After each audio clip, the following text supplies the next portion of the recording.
नमस्कार, मैं तबरेज श्री अरविंदो सोसाइटी की तरफ से आप सभी का हार्दिक स्वागत करता हूं। आज हम बात करने जा रहे हैं एनसीईआरटी के कक्षा 4 के पाठ क्रमांक 4.9 के ईवीएस विषय के एक पाठ जिसका नाम है बदलते परिवार। आज हम इस पाठ को बताते हुए प्रयोग करने जा रहे हैं इनोवेटिव पाठशाला लेसन प्लान के अंतर्गत प्रयुक्त नवाचार गृह कार्य का। तो आइए इसकी नवीनता और उपयोगिता समझते हैं। कंसेप्ट से संबंधित निर्देशों के आधार पर आसपास के परिवेश का अध्ययन करते हुए गृह कार्य करवाया जाता है। पढ़ाए गए कंसेप्ट को वर्तमान परिवेश से जोड़कर विद्यार्थियों के अंदर बेहतर समझ को विकसित किया जाता है। तो आइए इसके क्रियान्वयन को समझते हैं। इस नवाचार के माध्यम से जिस कंसेप्ट का पुनः अध्ययन किया जाता है वह है परिवार में संबंधों की जानकारी और माँ और बच्चे में संबंध। इसके लिए किसी जो पूर्व प्रबंध की ज़रूरत होती है वो ये है कि शिक्षक कक्षा में उपस्थित बच्चों की संख्या के अनुसार तालिका की कई प्रतियां तैयार करते हैं और उन प्रतियों को बच्चों को देते हैं और उनको बोलते हैं कि आपको घर जाना है और अभिभावकों की मदद से अपने इस तालिका को भर कर लाना है।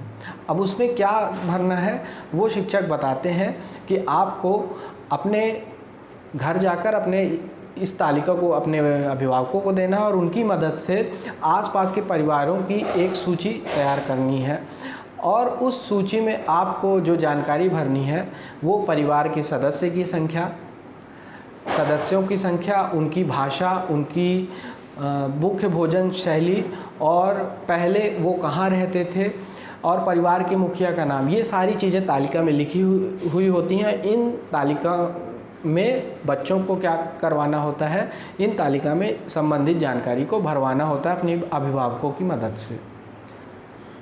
उसके बाद अभिभावक मदद करते हैं बच्चों को तालिका भरने में। उसके बाद बच्चे वो तालिका लेकर विद्यालय आते हैं और विद्यालय में एक एक करके बच्चे अपनी अपनी तालिका में भरी हुई जानकारी पढ़कर सुनाते हैं और इस तरीके से पाठ का पुनः अध्ययन करवाया जाता है और जिससे कंसेप्ट की समझ बच्चों के अंदर बेहतर होती है और दीर्घकालीन तक वो कंसेप्ट याद रखते हैं। तो ये था नवाचार का क्रियान्वयन। आइए जानते हैं कि इस नवाचार के माध्यम से कौन कौन से सीखने के प्रतिफल प्राप्त होते हैं। पहला, सुनी एवं पढ़ी रचनाओं घटनाओं की विषय वस्तु के बारे में बच्चे बातचीत करते हैं, तर्क देते हैं एवं निष्कर्ष निकालते हैं। दूसरा, बच्चे भाषा की बारीकियों को समझते हैं एवं अपनी खुद की भाषा निर्मित करते हैं। तीसरा, बच्चे अपरिचित शब्दों से परिचित होते हैं एवं उनको शब्दकोश से खोजते हैं। आइए समझते हैं कि शिक्षकों के लिए क्या क्या निर्देश दिए गए हैं। पहला, गृह कार्य प्रयोगात्मक एवं अनुभवात्मक होना चाहिए। दूसरा,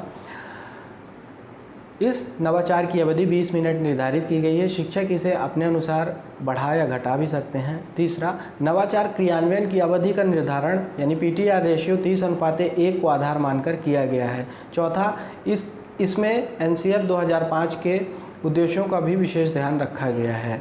पाँचवां, प्रस्तुत पाठ को पाठ्यक्रम के अनुसार निर्धारित माह में पढ़ाया जाना चाहिए। आइए अब समझते हैं कि CWSN यानी चिल्ड्रन विथ स्पेशल नीड्स वाले बच्चों को क्या क्या फ़ायदा होता है। तो निम्नलिखित संज्ञानात्मक क्षमता वाले बच्चे अपने बहुइंद्रियों के माध्यम से कंसेप्ट को जांचकर स्वयं कंसेप्ट की समझ विकसित करते हैं। यह नवाचार ऑटिज्म से ग्रसित बच्चों को नए स्थानों एवं कंसेप्ट की समझ को बेहतर करने में मदद करता है। तो ये थे CWSN वाले बच्चों को इस नवाचार के फ़ायदे।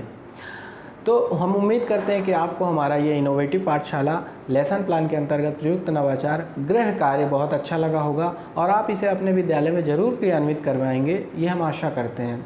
और ऐसे और भी रोचक वीडियो देखने के लिए आप हमारे ZIIEI यूट्यूब चैनल को सब्सक्राइब कीजिए और यदि ये वीडियो आप हमारे ZIIEI फेसबुक चैनल के माध्यम से देख रहे हैं तो हमारे ZIIEI फेसबुक चैनल को लाइक कीजिए। आपका वीडियो देखने के लिए बहुत बहुत धन्यवाद।